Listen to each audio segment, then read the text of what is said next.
Hey guys, welcome to government jobs Gyan YouTube channel. Guys, आज की इस वीडियो में हम बात करेंगे रेलवे आरआरबी ग्रुप डी के new recruitment notification online form apply process के बारे में। जी हाँ दोस्तों, रेलवे रिक्रूटमेंट बोर्ड ने यहाँ पर 32,438 पोस्ट ग्रुप डी के लिए निकाली है।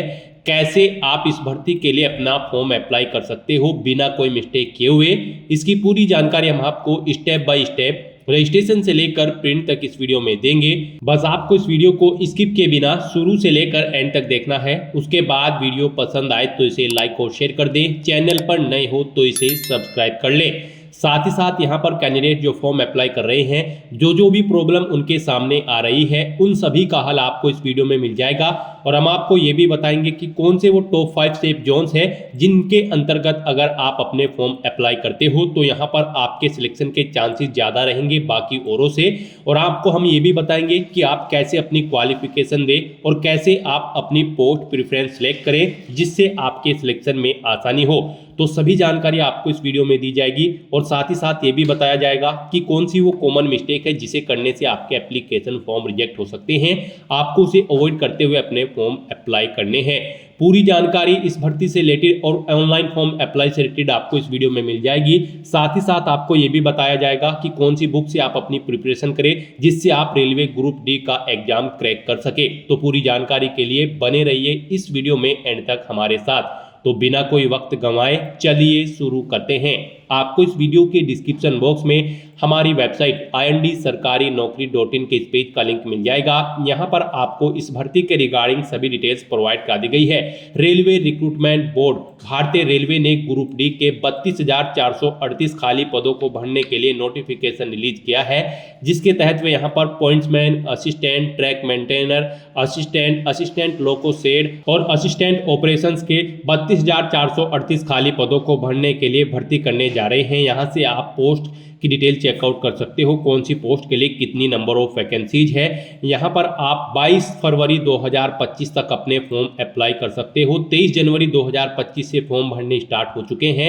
यहाँ पर आप 10वीं पास या फिर ITI पास या फिर जिनके पास नेशनल अप्रेंटिसशिप सर्टिफिकेट है वो कैंडिडेट इस भर्ती में अप्लाई करने के लिए एलिजिबल है, अप्लाई कर सकते हैं। 18 से 36 साल आपकी आयु सीमा रखी गई है। ऑल इंडिया से आप ऑनलाइन अप्लाई कर सकते हो। आपको इस पेज को नीचे स्क्रॉल डाउन करके इंपोर्टेंट लिंक सेक्शन में आना है। ऑफिशियल नोटिफिकेशन PDF लिंक पर क्लिक करके इस भर्ती के नोटिफिकेशन को ओपन कर लेना है और इसमें से आपको पूरी डिटेल रीड कर लेनी है। यहाँ पर आपको सभी डिटेल्स प्रोवाइड कर दी गई है, जैसे कि क्या डेट्स हैं जिससे जिस तक आप अप्लाई कर सकते हो, क्या पोस्ट का नाम है, कितनी उसके लिए नंबर ऑफ वैकेंसीज है, कौन सी पोस्ट के लिए कितनी नंबर ऑफ वैकेंसीज है और कितनी सैलरी आपको प्रोवाइड कराई जाएगी, क्या आपकी आयु सीमा रखी गई है, क्या आपका एलिजिबिलिटी क्राइटेरिया होना चाहिए। सभी जानकारी आपको इस भर्ती से रिलेटेड इस ऑफिशियल नोटिफिकेशन में दे दी गई है। साथ ही साथ आपको यह भी बता दिया गया है कौन से आरआरबी में कितनी वैकेंसीज कौन सी कैटेगरी के लिए निकली है। सभी जानकारी आप इस ऑफिशियल नोटिफिकेशन से रीड करें, उसके बाद आप अपना फॉर्म अप्लाई करें। फॉर्म अप्लाई करने के लिए भी आपको हमारी वेबसाइट के इसी पेज पर ही अप्लाई ऑनलाइन का ये लिंक दिया गया है। जैसे ही आप इस लिंक पर क्लिक करेंगे तो आपके सामने यहाँ पर रेलवे रिक्रूटमेंट बोर्ड का ये ऑफिशियल पोर्टल खुलेगा। गाइस, यहाँ पर आपको अप्लाई के स्टेप पर अपना कर्सर लाना है। आपने पहले से अगर अकाउंट क्रिएट कर रखा है या फिर आपने आरआरबी की किसी भर्ती के लिए पहले भी अप्लाई कर रखा है तो आपको ऑलरेडी हैव एन अकाउंट इस ऑप्शन पर क्लिक करना है। उसके बाद आपके सामने इस तरह से इंटरफेस ओपन होगा। यहाँ पर आपको अपना मोबाइल नंबर या ईमेल एड्रेस एंटर करनी है, अपना पासवर्ड आपको एंटर करना है, ये I am not a robot इस चेकबॉक्स को ओके करना है और फिर आपको लॉगिन की टैब पर क्लिक करके अपने डैशबोर्ड में लॉगिन कर लेना है और फिर वहां से आपको अपना फॉर्म अप्लाई करना है। और अगर आप इस भर्ती के लिए फर्स्ट टाइम अप्लाई करने जा रहे हो या फिर आरआरबी की किसी भी भर्ती के लिए फर्स्ट टाइम अप्लाई करने जा रहे हो तो आपको अप्लाई की स्टेप पर अपना कर्सर लाने के बाद क्रिएट एन अकाउंट इस ऑप्शन पर क्लिक करना है। उसके बाद आपके सामने यहाँ पर आपका रजिस्ट्रेशन का फॉर्म ओपन हो जाएगा। अब यहाँ पर आपको अपनी बेसिक डिटेल्स प्रोवाइड कराते हुए अपना रजिस्ट्रेशन कंप्लीट कर लेना है। दोस्तों, इस वीडियो में आगे बढ़े उससे पहले आज हम बात करने वाले हैं रेलवे ग्रुप डी भर्ती परीक्षा 2025 की बेस्ट बुक के बारे में, जो कि चक्षु प्रकाशन की है। इस बुक में आपको आरआरबी द्वारा निर्धारित सिलेबस के अनुरूप विगत वर्षों में आरआरबी द्वारा पूछे गए प्रश्नों के चैप्टर वाइज संकलन मिल जाएंगे। साथ ही साथ यहाँ पर आपको थ्योरी के साथ चैप्टर वाइज PYQs दिए गए हैं इस बुक में और आपको 500 से ज्यादा बहुविकल्पीय प्रश्न व्याख्यात्मक हल सहित यहाँ पर प्रोवाइड कराए जा रहे हैं। हमने भी इस बुक को चेक किया है, ये बुक आपके लिए हर हाल में बेस्ट है। और अन्य बुकों से चक्षु का रेलवे ग्रुप डी का प्रैक्टिस सेट भी आता है और रेलवे ग्रुप डी की मैथ्स, रीजनिंग और जीके की चैप्टर वाइज बुक भी आती है, जिसे लेकर आप अपनी तैयारी और मजबूत कर सकते हैं। इस बुक को और प्रैक्टिस सेट को डाउनलोड करने के लिए लिंक आपको इस वीडियो के डिस्क्रिप्शन बॉक्स में मिल जाएंगे। तो करें अपनी रेलवे ग्रुप डी भर्ती परीक्षा 2025 की तैयारी को पक्का चक्षु की इस बुक के साथ। तो दोस्तों, जैसे कि हम बात कर रहे थे यहाँ पर रजिस्ट्रेशन फॉर्म की, तो यहाँ पर आने के बाद आपको अपना रजिस्ट्रेशन फॉर्म फिल करना है। सबसे पहले आपको अपनी नेशनलिटी सिलेक्ट कर लेनी है।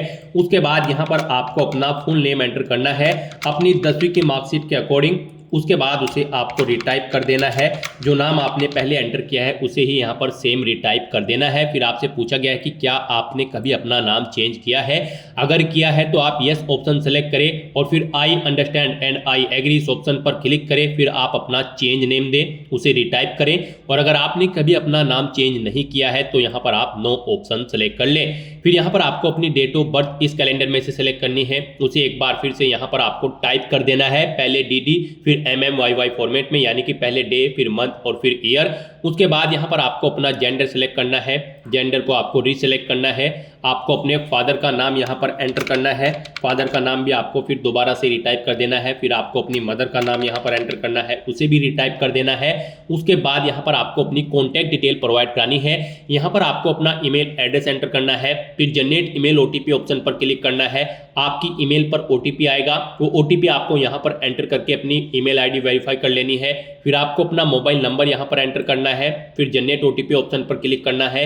एक OTP आपके मोबाइल नंबर पर आएगा, वो OTP आपको यहाँ पर एंटर करके अपने मोबाइल नंबर को भी वेरीफाई कर लेना है। उसके बाद यहाँ पर आपको अपना आधार कार्ड नंबर एंटर करना है। गाइस, यहाँ पर RRB की भर्तियों में पार्टिसिपेट करने के लिए आपका आधार वेरिफिकेशन अब मस्ट कर दिया गया है, तो यहाँ पर आपको अपना आधार वेरीफाई कर लेना है। फिर आपको जनरेट आधार OTP ऑप्शन पर क्लिक करना है। उसके बाद यहाँ पर आपके रजिस्टर्ड मोबाइल नंबर पर जिससे आपका आधार कार्ड अटैच है उस पर एक OTP आएगा, वो OTP यहाँ पर आपको एंटर करना है और वेरीफाई बटन पर क्लिक करके अपना आधार वेरीफाई कर लेना है। उसके बाद आपको इस चेकबॉक्स को ओके करना है। फिर यहाँ पर आपको अपना पासवर्ड क्रिएट करना है। पासवर्ड यहाँ पर आपका अल्फा न्यूमेरिक फॉर्मेट में होना चाहिए। मींस आपके पासवर्ड में कम से कम एक अपर केस कैरेक्टर, एक लोअर केस कैरेक्टर, एक इंटीजर नंबर और एक स्पेशल कैरेक्टर जैसे कि @ या फिर $, होना चाहिए। तो इस फॉर्मेट में आपको अपना पासवर्ड क्रिएट करना है। वही पासवर्ड आपको यहाँ पर कंफर्म पासवर्ड फील्ड में एंटर करना है। उसके बाद आपको I am not a robot इस चेकबॉक्स को ओके करना है और फिर आपको preview and create an account इस ऑप्शन पर क्लिक कर देना है। उसके बाद आपका अकाउंट क्रिएट हो जाएगा। फिर आपको इस पेज को ऊपर स्क्रॉल करके लॉग इन हियर इस ऑप्शन पर क्लिक करना है और यहाँ पर आपको अपना मोबाइल नंबर या फिर ईमेल एड्रेस एंटर करना है। अपना पासवर्ड आपको एंटर करना है जो आपने अभी अभी क्रिएट किया है और फिर आपको I am not a robot इस चेकबॉक्स को ओके करना है और लॉगिन की स्टेप पर क्लिक करके अपने डैशबोर्ड में लॉगिन कर लेना है। लॉगिन करने के बाद आपका डैशबोर्ड कुछ इस तरह से शो होगा। इसमें आपको ऑनलाइन एप्लीकेशन की टैब पर क्लिक कर देना है। उसके बाद यहाँ पर आपके सामने कुछ इस तरह से इंटरफेस ओपन होगा। अब यहाँ पर आपको CN 8/2024 various post in level 1 of 7 CPC पे मैट्रिक्स के सेक्शन में आना है।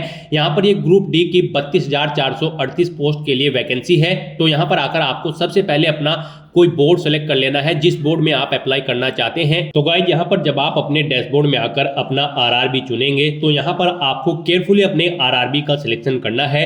आपको यहाँ पर उन RRBs को सिलेक्ट करना है जिनमें आपके सिलेक्शन के चांसेस ज्यादा रहे। हम यहाँ पर आपको टॉप 5 सेफ जोन्स के बारे में बताएंगे जिनके अंतर्गत अगर आप अपना फॉर्म अप्लाई करते हो तो आपकी सिलेक्शन यहाँ पर ज्यादा रहेंगे बाकी और कैंडिडेट से। तो यहाँ पर सबसे पहले नंबर पर आपको रखना है RRB मुंबई को। RRB मुंबई में यहाँ पर 2 रीजन में भर्तियां निकली है, वेस्टर्न रेलवे और सेंट्रल रेलवे। यहाँ पर इसके अंतर्गत 7,000 से ज्यादा वैकेंसीज RRB मुंबई के अंतर्गत निकली है। लगभग सही कैटेगरी के लिए यहाँ पर बम्पर नंबर ऑफ वैकेंसीज है। आप यहाँ पर फर्स्ट नंबर पर RRB मुंबई को सिलेक्ट करें और अपना फॉर्म अप्लाई करें और सेकंड नंबर पर आप गाइस RRB दिल्ली को रख सकते हैं। यहाँ पर नॉर्थर्न रेलवे न्यू दिल्ली के अंतर्गत 4,785 वैकेंसीज निकली है, आप अप्लाई कर सकते हैं। सभी कैटेगरी के लिए यहाँ पर बम्पर वैकेंसीज है। आप सेकंड नंबर पर यहाँ पर नॉर्थर्न रेलवे न्यू दिल्ली को रख सकते हैं और अपने फॉर्म अप्लाई कर सकते हैं।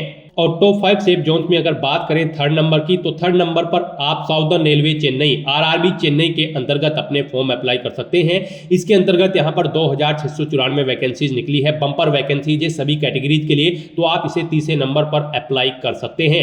और फोर्थ नंबर की अगर बात करें तो आप RRB Guwahati north east frontier railway Guwahati के लिए अप्लाई कर सकते हैं। फोर्थ नंबर पर आप इस बोर्ड को रखें, यहाँ पर इसमें भी 2000 से ज्यादा वैकेंसीज है, सभी कैटेगरी के लिए यहाँ पर ऑप्शंस हैं, तो आप फोर्थ नंबर पर आरआरबी गुवाहाटी को रखें। और फिफ्थ और लास्ट नंबर पर आप यहाँ पर north central railway Prayagraj RRB Prayagraj को रख सकते हैं। इसके अंतर्गत भी 2000 से ज्यादा वैकेंसीज है सभी कैटेगरी के लिए, तो यहाँ पर आप टॉप 5 सेफ जोन में फिफ्थ नंबर पर आरआरबी प्रयागराज को रख सकते हैं। तो दोस्तों यहाँ पर ये टॉप 5 सेफ जोन थे जिनके अंतर्गत अगर आप अपने फॉर्म अप्लाई करोगे तो यहाँ पर आपकी सिलेक्शन के चांसेस ज्यादा रहेंगे बाकी और कैंडिडेट से। तो यहाँ पर आप अपना बोर्ड सिलेक्ट करने के बाद इस चेकबॉक्स को ओके करें और फिर नेक्स्ट ऑप्शन पर क्लिक कर दें। नेक्स्ट आपके सामने आपका एप्लीकेशन फॉर्म ओपन हो जाएगा। यहाँ पर कुछ चीज़ें आपकी ऑटोमेटिकली फिल कर ली गई है, आपकी रजिस्ट्रेशन डिटेल्स है जो आपने रजिस्ट्रेशन में प्रोवाइड कराई थी। अब यहाँ पर आपको अपना मैरिटल स्टेटस सेलेक्ट करना है, अपना रिलीजन सेलेक्ट करना है, अपनी मातृभाषा आपको सेलेक्ट कर लेनी है। फिर यहाँ पर एग्जामिनेशन आप किस लैंग्वेज में चाहते हैं वो भाषा आप सेलेक्ट करें। फिर आपकी बॉडी पर कहीं कोई कट या तिल का निशान है तो उस पैलेस का नाम एंटर कर दें। फिर आप एक और पैलेस का नाम एंटर कर सकते हैं अगर आपकी बॉडी पर एक से ज़्यादा जगह कोई चिन्ह है, अगर नहीं है तो यहाँ पर आप नो मार्क एंटर कर दें। उसके बाद यहाँ पर आपको अपनी कम्युनिटी सेलेक्ट कर लेनी है। फिर यहाँ पर आपको अपनी कास्ट का नाम एंटर करना है। अपना अगर आप रिजर्व कैटेगरी से बिलोंग करते हो तो यहाँ पर आपको अपना कम्युनिटी सर्टिफिकेट नंबर एंटर करना है। फिर आपको ये सर्टिफिकेट किसने प्रोवाइड कराया है उस पोस्ट की डेजिग्नेशन की अथॉरिटी का नाम आपको सिलेक्ट कर लेना है। फिर कौन से स्टेट में इशू हुआ है वो स्टेट आपको सिलेक्ट कर लेना है। कम्युनिटी सर्टिफिकेट आपका किस डेट को इशू हुआ है वो डेट आपको कैलेंडर में से सिलेक्ट कर लेनी है। फिर यहाँ पर आपसे पूछा गया है कि क्या आप रेलवे की इस एग्जाम के लिए फ्री ट्रेवल पास चाहते हैं, अगर चाहते हैं तो यस करें, नहीं तो नो ऑप्शन सेलेक्ट करें। फिर अपने नियरेस्ट रेलवे स्टेशन का नाम आप एंटर करें। फिर यहाँ पर आपको अपना कास्ट सर्टिफिकेट अपलोड कर देना है। आप अपलोड डॉक्यूमेंट ऑप्शन पर क्लिक करें, फाइल को सिलेक्ट करें और उसे यहाँ पर अपलोड कर दें। आपकी फाइल का मैक्सिमम साइज 500 KB रखा गया है, PDF फॉर्मेट में आपकी फाइल होनी चाहिए। उसके बाद यहाँ पर आपको अपना एड्रेस की डिटेल देनी है। आप अपना प्रेजेंट एड्रेस एंटर करें, फिर परमानेंट एड्रेस एंटर करें। और अगर आपका परमानेंट एड्रेस आपके प्रेजेंट एड्रेस के अकॉर्डिंग सेम है तो यहाँ पर आप इस चेकबॉक्स को ओके कर दें। ऑटोमेटिकली आपका परमानेंट एड्रेस आपके प्रेजेंट एड्रेस के अकॉर्डिंग फिल हो जाएगा। इस तरह से अपनी सभी डिटेल्स फिल आउट करने के बाद अब आपको सेव के इस बटन पर क्लिक करना है, अपनी सभी डिटेल्स सेव कर देनी है और फिर आपको नेक्स्ट बटन पर क्लिक कर देना है। अब यहाँ पर आपको अपनी कुछ और डिटेल्स प्रोवाइड करानी है। यहाँ पर आपसे पूछा गया कि क्या आप ई एक सर्विसमैन हैं, अगर हैं तो यस ऑप्शन सेलेक्ट करें और फिर अपनी डिटेल्स यहाँ पर दें, जैसे कि आप किस में ई एक सर्विसमैन थे, आर्मी, नेवी या एयरफोर्स, अपनी रैंक एंटर करें। और अगर आप ई एक सर्विसमैन नहीं थे तो यहाँ पर आपको नो ऑप्शन सेलेक्ट करना है।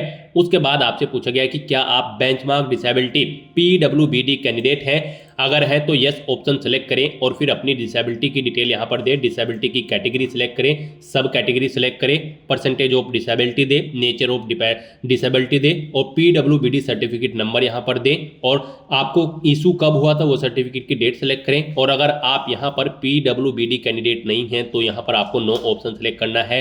फिर आपसे पूछा गया कि क्या यहाँ पर आपकी राइटिंग एबिलिटी अफेक्टेड है, अगर है तो यस करें और फिर उसकी डिटेल दें, नहीं है तो आप नो ऑप्शन सेलेक्ट कर ले। उसके बाद आपसे पूछा गया कि क्या आप EBC सर्टिफिकेट होल्डर हैं, अगर हैं तो यस करें और फिर यहाँ पर आप उसकी डिटेल दें, नहीं है तो आप नो ऑप्शन सेलेक्ट कर लें। फिर आपसे पूछा गया कि क्या आप इंडियन रेलवे के एम्प्लॉय हैं, अगर हैं तो यस सेलेक्ट करें और फिर उसकी डिटेल दें, नहीं है तो आप नो ऑप्शन सेलेक्ट कर लें। फिर आपसे पूछा गया कि क्या आप करंट में एम्प्लॉय हैं, अगर हैं तो आप यहाँ पर ऑप्शन सेलेक्ट करें, सेंट्रल गवर्नमेंट के हैं, स्टेट गवर्नमेंट के फिर PSU के, अगर नहीं है तो आपको नॉट एप्लीकेबल ऑप्शन सेलेक्ट कर लेना है। उसके बाद यहाँ पर आपको अपनी ACT अप्रेंटिस की डिटेल प्रोवाइड करानी है। यहाँ पर क्या आपने अपना ACT अप्रेंटिस का कोर्स किया हुआ है, अगर किया हुआ है तो यहाँ पर आप यस ऑप्शन सेलेक्ट करें, उसकी डिटेल दें, नहीं किया है तो आप नो ऑप्शन सेलेक्ट कर लें। यस अगर आप सेलेक्ट करते हैं तो फिर यहाँ पर आपको ट्रेड का नाम सेलेक्ट करना है। ट्रेनिंग आपने कब से स्टार्ट की है वो डेट सेलेक्ट करें, कब तक की है वो डेट सेलेक्ट करें। इनके अकॉर्डिंग यहाँ पर आपकी ट्रेनिंग का ड्यूरेशन आ जाएगा। अपने ACT अप्रेंटिस का जो सर्टिफिकेट है उसका नंबर दें। फिर यहाँ पर सर्टिफिकेट की डेट आप सिलेक्ट करें, वो कब तक वैलिड है, कितने मार्क्स आपने ऑब्टेन किए हैं वो आप एंटर करें, फुल मार्क्स कितने थे यानी कि टोटल कितने मार्क्स थे जिसमें से आपने मार्क्स ऑब्टेन किए हैं वो यहाँ पर आप एंटर करें। और उसके बाद यहाँ पर आपको अपनी बैंक डिटेल प्रोवाइड करनी है। यहाँ पर आपकी फीस रिफंड होगी। गाइज यहाँ पर अगर आप अनरिजर्व OBC कैंडिडेट हैं तो यहाँ पर आपको 500 रुपये फीस जमा करानी होगी, 400 रुपये रिफंड कर दिए जाएंगे। SC ST PWD women candidate को 250 रुपये फीस जमा करानी होगी, पूरी की पूरी फीस उनकी यहाँ पर रिफंड कर दी जाएगी। तो यहाँ पर अब आपको अपनी बैंक डिटेल प्रोवाइड करनी है फीस रिफंड के लिए। यहाँ पर आप अपना अकाउंट होल्डर का नाम दें, फिर आप अपना बैंक अकाउंट नंबर एंटर करें, उसे कंफर्म कर ले, अपने बैंक का IFSC कोड एंटर करें और फिर यहाँ पर IFSC कोड के अकॉर्डिंग आपके बैंक का नाम और एड्रेस ऑटोमेटिकली यहाँ पर फिल हो जाएगा। इस तरह से अपनी सभी डिटेल्स फिल करने के बाद आपको सेव के इस बटन पर क्लिक करना है, अपनी सभी डिटेल सेव कर देनी है और फिर आपको नेक्स्ट ऑप्शन पर क्लिक कर देना है। नेक्स्ट यहाँ पर आपको अपनी एजुकेशनल क्वालिफिकेशन की डिटेल देनी है। गाइज RRB ग्रुप डी की इस भर्ती में पार्टिसिपेट करने के लिए आपका 10वीं क्लास पास आउट होना जरूरी है या फिर आपका ITI पास आउट होना जरूरी है या फिर इसके इक्विवेलेंट आपका नेशनल अप्रेंटिसशिप सर्टिफिकेट NAC जो कि ग्रांटेड हो NCVT से, वो किया होना जरूरी है इस भर्ती में पार्टिसिपेट करने के लिए। तो यहाँ पर आपको अपनी 10वीं क्लास की डिटेल सबसे पहले फिल करनी है।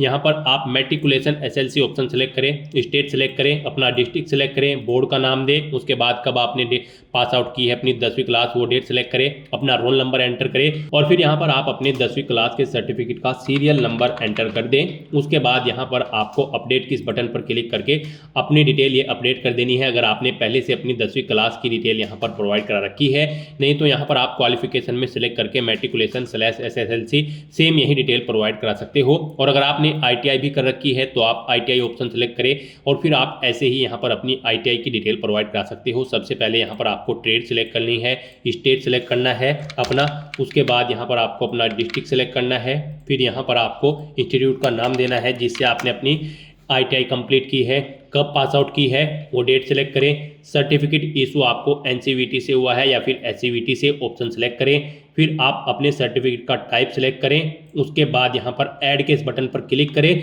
अपनी ITI की डिटेल्स आप ऐड कर दें। इस तरह से आपकी ITI की डिटेल ऐड हो जाएगी। और अगर आपने यहाँ पर NAC सर्टिफिकेट अप्रेंटिसशिप सर्टिफिकेट किया हुआ है तो यहाँ पर आप NAC ऑप्शन सेलेक्ट करें, फिर यहाँ पर आप अपनी ट्रेड सेलेक्ट करें, स्टेट सेलेक्ट करें, फिर आप अपना डिस्ट्रिक्ट सेलेक्ट करें।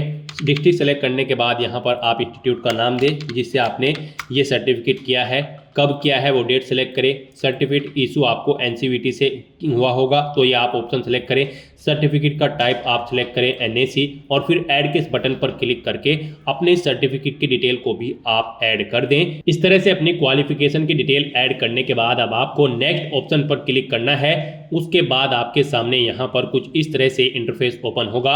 अब यहाँ पर आपको अपना फोटो और सिग्नेचर अपलोड करने हैं। गाइस यहाँ पर आपका फोटो 50 KB से 100 KB के बीच में होना चाहिए। यहाँ पर इसकी हाइट 320 पिक्सल और विड्थ 240 पिक्सल होनी चाहिए और सिग्नेचर भी आपके यहाँ पर 30 KB से 50 KB के बीच में होने चाहिए। इनकी हाइट 60 पिक्सल और विड्थ 140 पिक्सल होनी चाहिए। ये डॉक्यूमेंट आपके JPG या फिर JPEG फॉर्मेट में होने चाहिए। यहाँ पर अगर आपका फोटो और सिग्नेचर बड़े या छोटे हैं तो आप गूगल में जाकर इमेज रिसाइजर का कोई भी वेबसाइट ओपन करके उसमें अपने डॉक्यूमेंट यहाँ पर आप ओके कर सकते हो और फिर उन्हें यहाँ पर आप अपलोड कर सकते हो।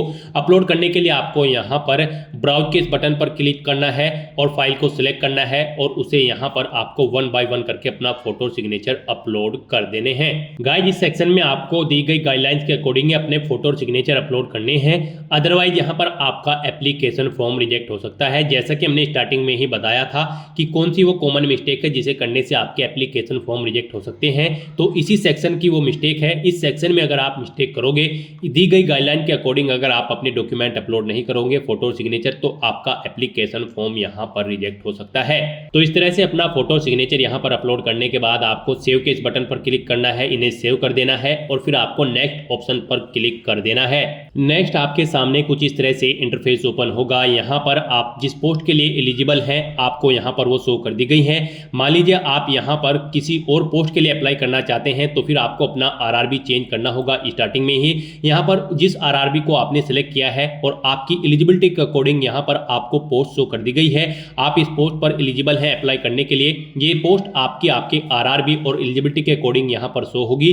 अगर आप और पोस्ट के लिए अप्लाई करना चाहते हैं तो फिर आपको अपना आरआरबी चेंज करना है और अपनी क्वालिफिकेशन उसके अकॉर्डिंग देनी है, फिर आपको यहाँ पर वो पोस्ट भी शो कर दी जाएंगी। तो यहाँ पर अब आपको अपना पोस्ट सेलेक्ट कर लेनी है। यहाँ पर आप प्लस के इस बटन पर क्लिक करें और इसे इस सेकंड कॉलम में ऐड कर दें। यहाँ पर आप प्रेफरेंस भी सेट कर सकते हैं। अगर आप मल्टीपल पोस्ट यहाँ पर आपके सामने आती है तो आप उन्हें यहाँ पर जिस पोस्ट को पहले नंबर पर प्रेफरेंस देना चाहते हैं उसे पहले सेलेक्ट करें और यहाँ पर ऐड कर दें, जिसे सेकंड देना चाहते हैं उसे सेकंड नंबर पर सेलेक्ट करके इधर ऐड कर दें। तो इस तरह से आप यहाँ पर आप अपनी पोस्ट प्रेफरेंस दे सकते हैं। फिर आपको इस पेज को नीचे स्क्रॉल करना है, इस चेकबॉक्स को ओके करना है, फिर यहाँ पर आपको इस चेकबॉक्स को ओके करना है, अपना पैलेस यहाँ पर एंटर करना है और फिर आपको सेव के इस बटन पर क्लिक करके अपनी सभी डिटेल्स सेव कर देनी है और फिर आपको प्रीव्यू एप्लीकेशन इस ऑप्शन पर क्लिक कर देना है। नेक्स्ट आपको आपके एप्लीकेशन फॉर्म का पूरा प्रीव्यू शो कर दिया जाएगा। आपको सभी डिटेल्स केयरफुली चेकआउट करनी है, पेज को नीचे स्क्रॉल करना है। यहाँ पर आप अगर कोई मिस्टेक पाते हो तो आप एडिट बटन पर क्लिक करके अपने फॉर्म को एडिट कर ले, नहीं तो आपको चेकबॉक्स को ओके करना है और सबमिट बटन पर क्लिक कर देना है। फिर आपके सामने पॉपअप आएगा। यहाँ पर अगर आप अब एक बार फिर से सबमिट कर देंगे तो फिर आप यहाँ पर एडिट नहीं कर पाओगे अपने एप्लीकेशन फॉर्म में, इसका नोटिस आपको दे दिया गया है। यहाँ पर सभी चीजें ओके हैं तो आपको सबमिट बटन पर दोबारा से क्लिक कर देना है। यहाँ पर आपका एप्लीकेशन फॉर्म सक्सेसफुली सबमिट हो चुका है। अब यहाँ पर आपको अपना फीस पेमेंट करना है। फॉर्म आपका फीस पेमेंट के बाद ही कंसिडर किया जाएगा। तो यहाँ पर आपको 250 रुपए फीस के रूप में जमा कराने हैं। ये फीस का अमाउंट आपकी कैटेगरी के अकॉर्डिंग शो होगा। अगर आप अनरिजर्व ओबीसी कैंडिडेट है तो 500 रुपए शो होगा। SC ST PWD women candidate हैं तो आपको 250 रुपए फीस के रूप में यहाँ पर जमा कराने होंगे। तो यहाँ पर अब आपको पे विद SBI e-पे इस ऑप्शन पर क्लिक करना है। यहाँ पर इस चेकबॉक्स को ओके करना है, प्रोसीड बटन पर क्लिक कर देना है। उसके बाद आपको फीस पेमेंट के इंटरफेस पर डायरेक्ट कर दिया जाएगा। गाइस यहाँ पर आप debit card, credit card, net banking या फिर यूपीआई के थ्रू अपना फीस पेमेंट कर सकते हो। यूपीआई ऑप्शन अगर आप सेलेक्ट करते हो तो फिर यहाँ पर आपके पास अगर अपनी यूपीआई आईडी है तो आप एंटर करके अपना फीस पेमेंट कर दे, अगर नहीं है तो फिर आप यूपीआई QR ऑप्शन पर क्लिक करें। यहाँ पर आपको आपका एक QR कोड प्रोवाइड कराया जाएगा, आप उसको स्कैन करके अपना फीस पेमेंट कर सकते हैं। फीस पेमेंट करने के बाद आपका फॉर्म कंसीडर हो जाएगा। उसके बाद आप अपने डैशबोर्ड में जाकर अपने फॉर्म का स्टेटस चेकआउट कर सकते हो और उसका एक हार्ड कॉपी प्रिंट आउट ले लें फ्यूचर यूज के लिए, फ्यूचर रेफरेंस के लिए। तो दोस्तों ऐसे आप रेलवे ग्रुप डी 32,438 पोस्ट के लिए अपने फॉर्म अप्लाई कर सकते हो बिना कोई मिस्टेक किए हुए। आज की इस वीडियो में बस इतना ही। आई होप ये वीडियो आपको पसंद आई होगी। अगर पसंद आई हो तो इसे लाइक और शेयर करें, चैनल पर नए हो तो इसे सब्सक्राइब कर लें। Thanks for watching.